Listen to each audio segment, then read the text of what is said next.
My daughter told everyone I abandoned her, but I have the adoption papers she signed. You know that moment when your entire world flips upside down in a single text message?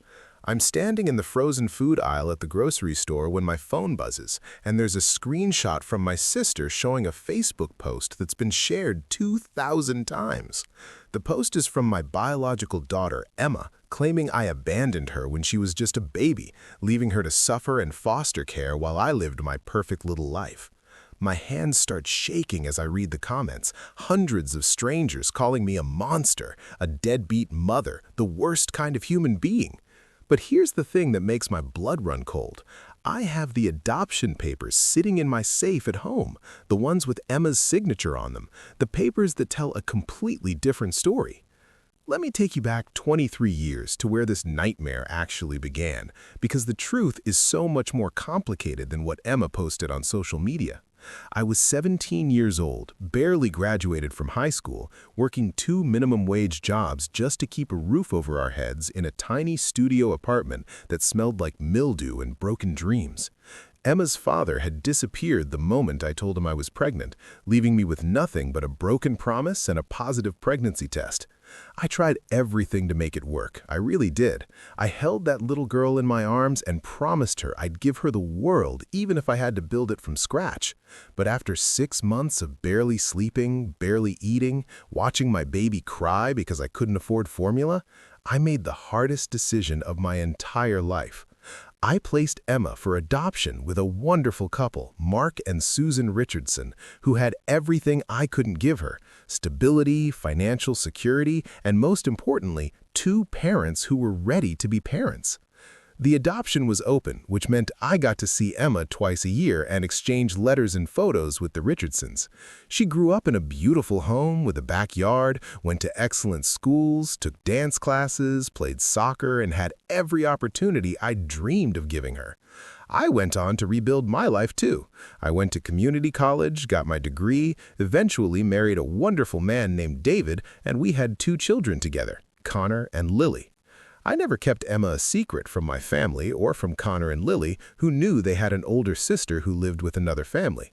The Richardsons and I maintained a respectful relationship for years, and Emma seemed happy, well-adjusted, and loved beyond measure.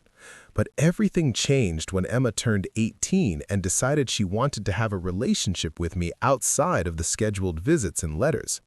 At first, it was beautiful. Emma would come over for dinners, she'd babysit Connor and Lily, and we'd go shopping together like friends getting to know each other. I was careful not to overstep because Susan was her mother in every way that mattered, and I respected that boundary with everything in me. But Emma started pushing for more, asking why she couldn't move in with me, why I didn't fight harder to keep her, why I'd chosen my new family over her. I tried to explain over and over that the adoption wasn't about choosing anything, it was about giving her the life she deserved when I couldn't provide it. She'd nod and seemed to understand during our conversations, but I could see something dark brewing behind her eyes, a resentment that grew deeper every time I had to set a boundary. The situation exploded one Christmas when Emma showed up at our house unannounced, demanding to stay for the entire week, even though we'd already made plans with David's family. I gently explained that we couldn't change our plans last minute, that we'd love to see her after the holidays, and that the Richardsons were probably expecting her for Christmas morning. Emma's face went completely cold, and she said something I'll never forget. "You gave me away once, I guess it's easy for you to do it again." She stormed out of my house, and I didn't hear from her for 3 months despite my calls, texts, and emails trying to reach her. When she finally responded, it was with that Facebook post that went viral, the one that painted me as a villain in a story where I was just a scared teenager trying to do the right thing. The post spread like wildfire across social media, and suddenly my entire life was under a microscope I never asked for. My coworkers saw it, my neighbors saw it, my kids' teachers saw it, and everyone had an opinion about what kind of person I was. I started getting hate messages in my DMs, people calling me trash, saying I deserved to suffer, threatening to show up at my workplace. David's family, who'd always been supportive, started asking uncomfortable questions about whether I'd really abandoned Emma like she claimed. Connor came home from school crying because kids were asking him if his mom really threw away her first baby like garbage. Even my own mother, who'd been there through the entire adoption process, called me asking if there was something about the story I hadn't told her. I knew I had to do something to protect my family and tell the truth, but I also knew that exposing Emma's lie meant exposing her pain. I called Susan and Mark, who were absolutely devastated by what Emma had posted, and they confirmed what I already knew. Emma had been seeing a therapist for abandonment issues but had stopped going 6 months ago. They'd tried to get her back into therapy, but Emma was 21 now and making her own choices, including the choice to rewrite history in a way that made her the victim and me the villain. Susan actually broke down crying on the phone, apologizing for not seeing how deep Emma's pain went, for not realizing she might lash out like this. We agreed that I needed to set the record straight, but we'd do it in a way that protected Emma as much as possible, while still telling the truth. I decided to make my own Facebook post, but I knew I had to be strategic about it because one wrong word could make everything worse. I wrote and rewrote that post 50 times, showing it to David, to my sister, even to my therapist before I finally hit publish. The post was calm, factual, and heartbreaking. I explained that I'd placed Emma for adoption when I was 17 because I wanted her to have a better life than I could provide at that age. I talked about how the adoption was open, how I'd maintained contact with Emma her entire life, how I'd never hidden her existence from anyone. I mentioned that Emma's adoptive parents were wonderful people who'd given her every advantage, and that my relationship with Emma had been positive until recently when some misunderstandings occurred. And then, because I knew people would demand proof, I posted a redacted version of the adoption papers that clearly showed this wasn't an abandonment. It was a legal adoption completed with proper consent and counseling. The response was immediate and overwhelming in a completely different way than the hate I'd been receiving. People started commenting with their own adoption stories, birth mothers thanking me for speaking out, adoptees expressing understanding for how complicated these situations can be. The original hate commenters suddenly went silent or started deleting their comments, and I watched in real time as the narrative shifted from deadbeat mom abandons baby to young mother makes difficult choice. But the vindication felt hollow because I knew Emma was seeing all of this too, and I knew it would hurt her even if it was the truth. I wasn't doing this for revenge, even though part of me was angry at how she'd destroyed my reputation with a single lie. I was doing this because my other children deserved to go to school without being bullied, because my husband deserved to not have his wife slandered, because I deserved to tell my own story. Emma's response came 3 days later in the form of another post, this one much shorter and dripping with sarcasm and pain. She wrote that yes, technically everything I said was true, but that didn't change the fact that I'd chosen to give her away and then built a new family while she watched from the sidelines. She said the adoption papers didn't erase the fact that Connor and Lily got to live with me every day, while she got me twice a year like a timeshare. She claimed I was hiding behind legal documents to avoid taking responsibility for the emotional damage the adoption caused. The post got a lot of traction too, mostly from people who'd been adopted and still struggled with feelings of rejection, and I understood that pain even if her facts were twisted. This wasn't going to be resolved with Facebook posts and screenshots. This was going to require real conversation, real therapy, and real accountability from both of us. I reached out to Emma privately, asking if she'd be willing to attend family therapy with me, and after 2 weeks of silence, she finally agreed. Our first session was brutal. Emma unleashed 21 years of pain, resentment, and abandonment issues while I sat there trying not to cry, trying to hold space for her feelings while also explaining my truth. The therapist helped us understand that both things could be true at the same time. I'd made the best decision I could with the resources I had, and Emma still felt abandoned by that decision. Emma admitted that she'd posted that original message after drinking with friends who'd hyped her up, telling her she deserved answers and justice for what I'd done to her.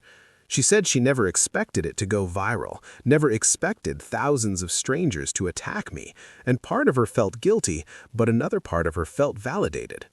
We spent months in therapy, slowly unpacking the complicated mess of adoption, expectations, and family dynamics that had led us to this point. Emma had to confront the fact that her adoptive parents had given her an incredible life, but that didn't erase her primal wound of wondering why her birth mother didn't keep her. I had to confront the fact that while I made the right choice for myself and for baby Emma, adult Emma still experienced it as rejection no matter how much logic I used to explain it. The therapist helped Emma understand that posting lies on social media wasn't holding me accountable, it was just hurting both of us and spreading pain to innocent people like my children. Emma eventually took down the original post and posted a clarification, though by then the damage to both of our reputations had already been done in ways that couldn't be completely erased. The relationship between Emma and I will probably never be what either of us imagined it could be, and I've had to make peace with that reality. She still struggles with feeling like she's on the outside looking in when she sees Connor and Lily with me, and I still struggle with guilt even though I know I made the right choice. The Richardsons have been incredible through all of this, supporting Emma while also helping her understand that her birth story doesn't define her worth or her future. David has been my rock, reminding me on hard days that I was just a kid myself when I made that adoption plan, that I chose Emma's well-being over my own desires to keep her. Connor and Lily learned a really hard lesson about how social media can be weaponized and how complicated adult relationships can be, even within families. What I learned from this nightmare is that adoption is never simple, no matter how open or positive everyone tries to make it. There's always going to be loss, grief, and complicated feelings on all sides, and pretending otherwise does everyone a disservice. Emma lost her first mother. I lost my first child. The Richardsons live with the knowledge that they're raising someone else's biological daughter, and Connor and Lily have a sister who doesn't live with them. Those facts create an inherent complexity that can't be resolved with good intentions alone.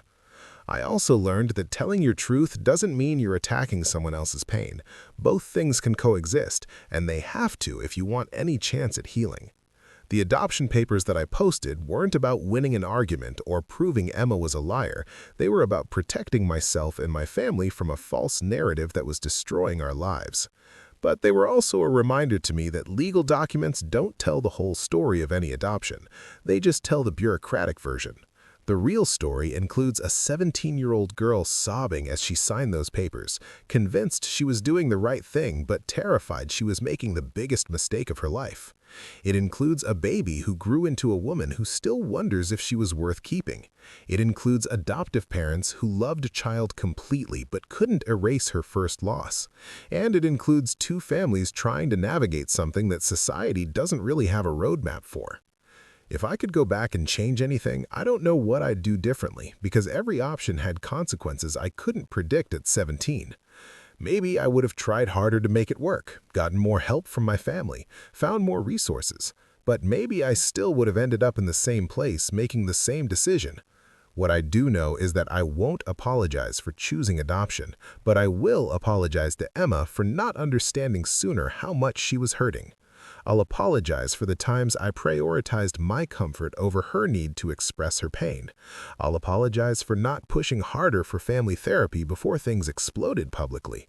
But I won't apologize for having Connor and Lily, for building a life after adoption, for being a human being who deserved a second chance at happiness.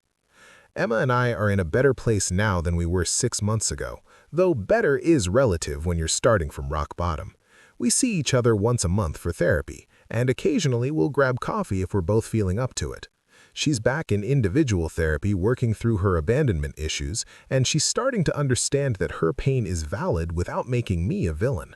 I'm in therapy too, working through my own guilt and grief about the adoption, finally giving myself permission to feel sad about missing Emma's childhood. The Richardsons and I have gotten closer through this experience, united in our love for Emma and our desire to help her heal. My kids have learned that family is complicated, messy, and sometimes painful, but that doesn't mean you give up on each other. The viral posts have mostly faded from public consciousness, though they'll probably live forever in some corner of the internet for anyone who wants to dig them up.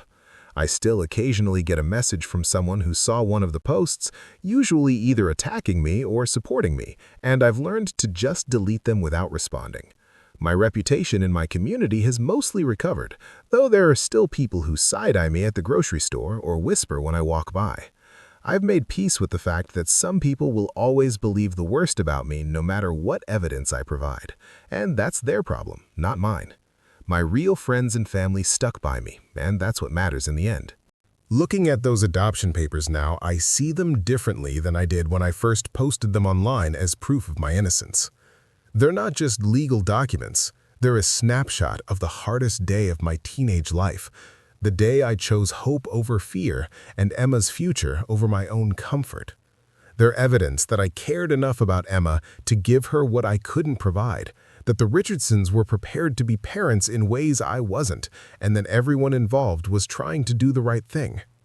But they're also a reminder that paper can't contain the emotional reality of adoption, the ongoing impact it has on everyone involved, and the way it ripples through generations in unexpected ways. To anyone going through something similar, whether you're a birth parent, an adoptee, or an adoptive parent, I want you to know that it's okay for everyone's truth to be different. Emma's truth is that she feels abandoned, and my truth is that I made a loving choice. Both are valid, both are real, and both deserve to be heard. You don't have to choose sides in adoption stories because it's not about winning or losing. It's about understanding that complex situations create complex feelings in everyone involved. If someone is spreading lies about you, you have the right to defend yourself with facts. But remember that facts don't always heal emotional wounds. Sometimes the best thing you can do is tell your truth, hold space for other people's pain, and trust that time and therapy will do the rest. The revenge I got wasn't the satisfying kind you see in movies where the villain gets destroyed and everyone cheers for the hero. My revenge was simply reclaiming my own narrative, refusing to let someone else's pain define my entire life story, and protecting my family from a lie that threatened to tear us apart. It was standing up and saying, "This is what actually happened," even when it was uncomfortable and messy and made people angry. It was choosing truth over silence, even when silence would have been easier. And honestly, that kind of revenge feels more powerful than any dramatic confrontation or public humiliation ever could, because it came from a place of self-respect rather than anger. Emma and I will probably never have the fairy tale reconciliation that people want to hear about, where we hug and cry and everything is magically perfect. Real life doesn't work that way, especially when you're dealing with adoption trauma, identity issues, and decades of complicated feelings. But we're building something real and honest, even if it's messy and imperfect, and that's enough for me. She's learning that I'm a human being who made the best choice I could at 17, and I'm learning that her anger isn't really about me. It's about the universal pain of being separated from your first mother. We're both doing the work, both showing up, both trying to create something healthy from the ashes of what went viral. So the next time you see a post on social media claiming someone is a monster, remember that there are always two sides to every story, and usually the truth is somewhere in the middle. Remember that adoption is complicated, family trauma is real, and people's pain can make them do things they'll later regret. Remember that having receipts and evidence doesn't make you cruel. Sometimes it's necessary to protect yourself and your family from false narratives. And remember that healing isn't linear, forgiveness isn't mandatory, and the best revenge is living your truth, even when it's unpopular, uncomfortable, or misunderstood by the masses scrolling through their phones looking for the next villain to cancel.